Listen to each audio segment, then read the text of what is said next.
but my body wouldn't do what my brain was telling it to do.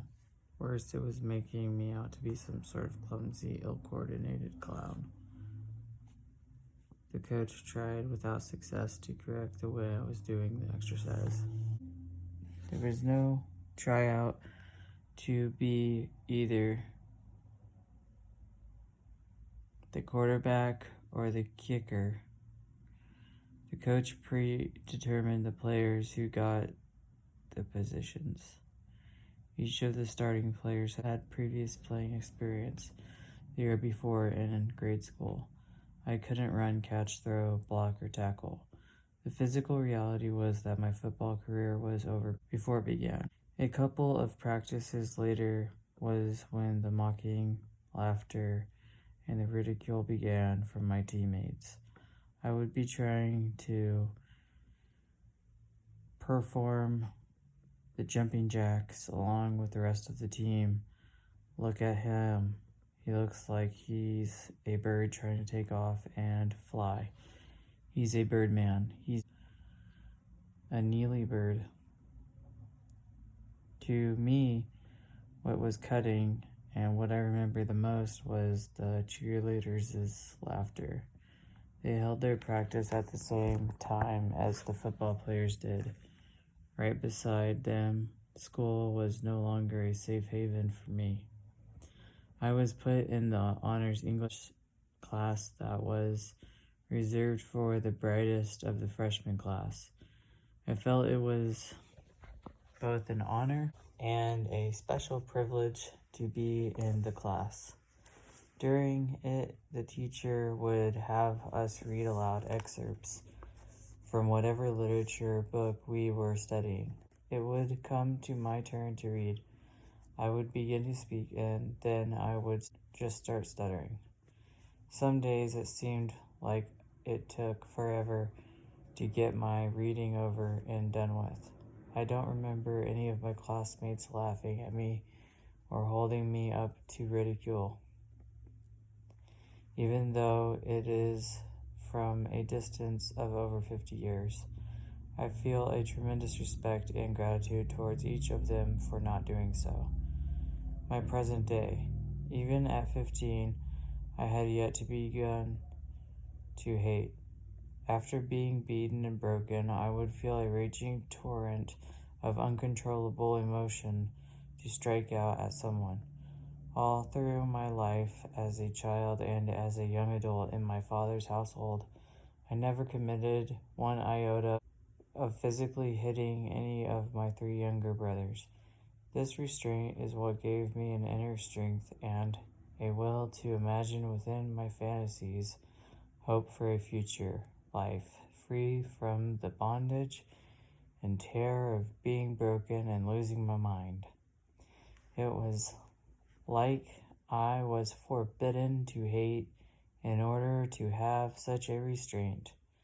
But what I did do when I became aware of how sad a shape that I was in physically was to despise my body for shaming myself with the stuttering and the unforeseen involuntary weeping in front of older adults. As an adult man, what has helped me out a lot in my relations with others, be it with men or women, has been to practice spiritual nonviolence.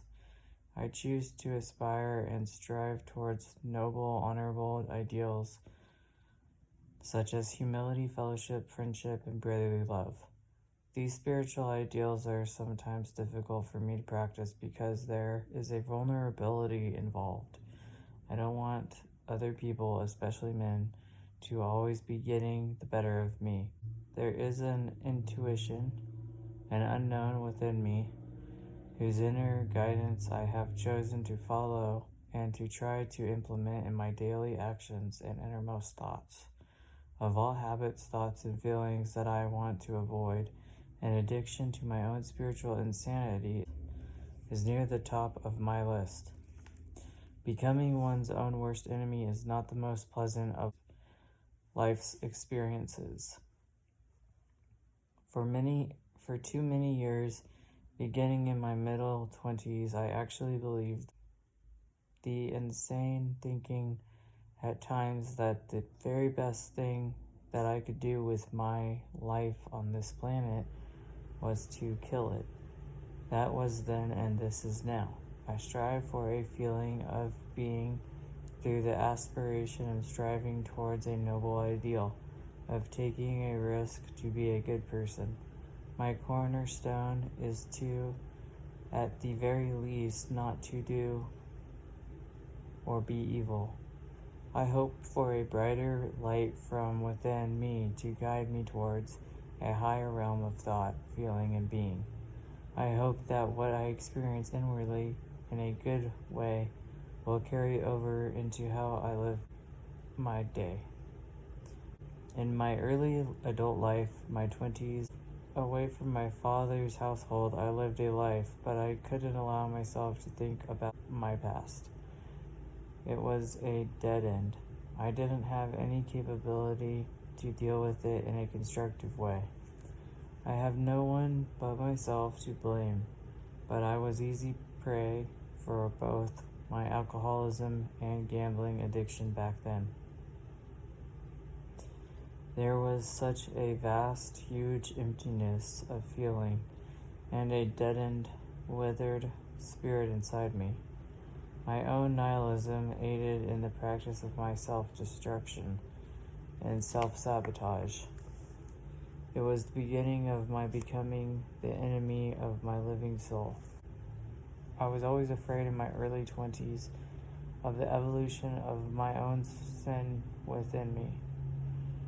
I was best off living my inner life when I was totally alone. I thought I had to be sexually pure in order to be or to experience spirituality. What I learned for myself regarding both my addictions and my own spirituality was that fools are made, they are not born. I am not a victim. I have had so many positive experiences and accomplishments in my life that I need to practice being thankful for what is.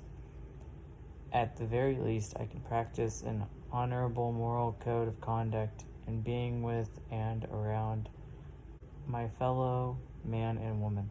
I want to be worthy of another's affection, care, and friendship. I have a will to be other than the way I was.